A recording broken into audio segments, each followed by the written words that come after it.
The Hula Valley in northern Israel, a bird lover's paradise. Israel is one of the world's busiest junctions for migrating birds, connecting 3 continents. At least 400 species, totaling more than 500 million birds, cross Israel twice a year. Autumn takes them from the freezing cold of Europe and Asia down south to sunny Africa, and then back again in spring. They stop at the Hula to rest and eat. It's no wonder then that birdwatchers from around the world flock to Israel to see the sights. Oh, this is world famous. It's one of the best in the world, by far. The ornithologists travel in a pack. They arrive with huge lenses, tripods, and a passion for winged creatures that baffle the outsider. And they don't come only to see migrating birds.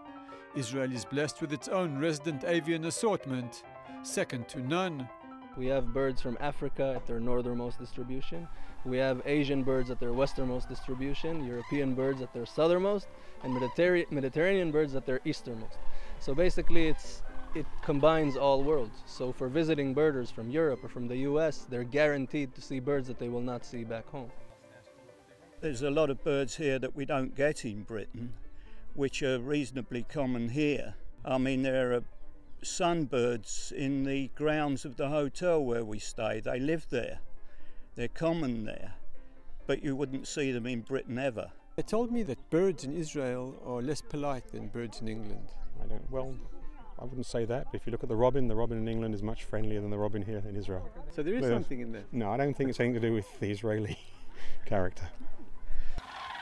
One of the most amazing attractions here in the Hula Reserve are the cranes that arrive for the winter months. Some 30 to 50,000 of this species prefer to remain in Israel rather than fly on to Africa, having discovered a comfortable shallow lake and an endless source of food. Starting some 20 years ago, the local farming community and the Hula Nature Reserve began a feeding program. 5 tons of maize are delivered to the cranes each and every day. The cranes stay here instead of going to Africa. If we don't do this, they will go over our fields and eat the crops, so we have to feed them instead. The communities around the Hula Basin know that the cost of feeding the cranes is well worth the effort. They've come to enjoy the privilege of being situated along the world's busiest bird migration highway. You know, this region in the winter used to have the Hermon when there was snow, and besides this, there was nothing here. And every winter now, you get 200,000 people, you know, in this area coming because of the cranes. Wow. So this is really, it's big money. Meirav believes that mankind would do well to take example from the birds.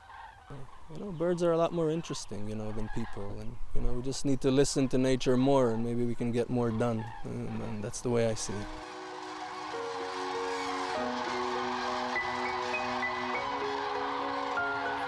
The Hula Valley Nature Reserve in spring and autumn is a sight that must not be missed.